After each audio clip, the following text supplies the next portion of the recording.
Hi, I'm Paul Elam with A Voice for Men. President Obama, who has suffered a lifelong absence of male role models, is intent on leaving a jihad against men as his most noteworthy presidential legacy. Far left-wing progressives who somehow manage to call yourselves MHRAs may want to sit this one out with a male feminist, because it's your turn in the barrel, my friends. It has never been a secret that President Obama is steeped in the reality-impaired world of feminist dogma. Appealing to a shallow, narcissistic base of female voters, Obama played the give you free shit card, promising that taxpayers, those actually working, would pick up the tab so that women would not have to be responsible for their own birth control. He wooed those immature little ingrates with pithy lines like, "Women can do anything men can do, and do it better, and do it in heels." That played well with the drool-on-yourself Disneyland princess crowd, which is now the most powerful voting bloc in American politics. After he got elected, he showed us more of what he meant by change by directing his new, ironically named Office for Civil Rights to issue the Dear Colleague letter, stripping all college men of their civil liberties and eviscerating due process. By extorting college administrations with the threat of losing federal funding, he set them to the task of creating scholastic star chambers, otherwise known as honor courts, where the lives of young men could be easily ruined by anyone choosing to point a crooked finger. Not satisfied with just ruining men's lives, he now wants to put an end to them. He has set up a 16-person task force of yes puppets who want to argue that PSA testing in men does more harm than good. Their rationale, if you want to call it that, is that some men with high PSA scores endure retest and biopsies when they don't actually have cancer. Sometimes they are subjected to the side effects of radiation and surgery, even though their cancer is slow-growing and non-life-threatening. This greater harm that they are touting is somehow supposed to be worse than hearing it is too late because your prostate cancer has metastasized when it might have been caught earlier with a routine PSA. It's like telling women that repeat mammograms are a greater harm than breast cancer. And as one New York urologist put it, men aren't pushed into biopsies or treatment based on a single high PSA anyway.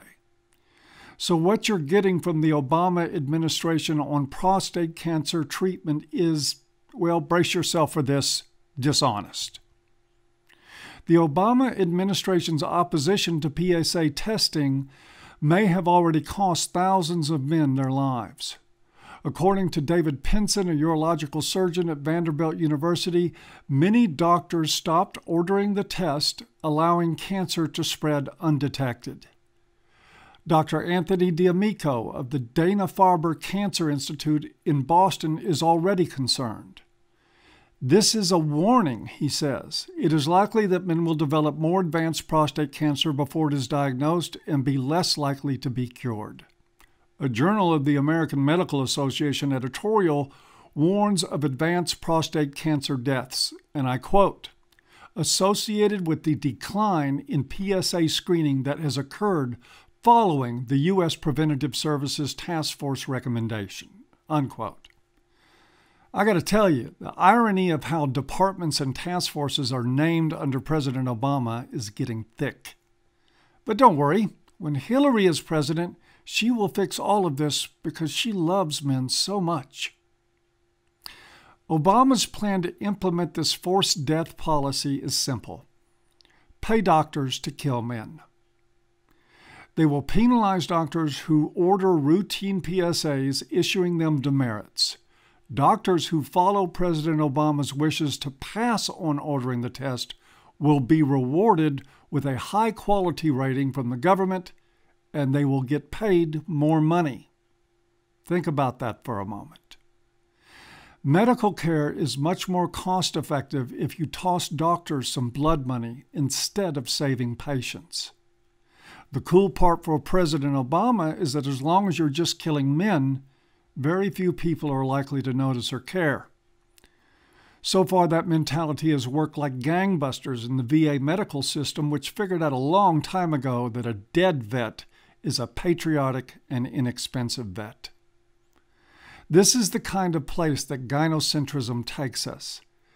To prove that point, let's consider the fact that in 2009, Obama's task force of bean counters tried the same thing with women's mammograms, telling women in their 40s not to get them and women over 50 to only get one every 2 years.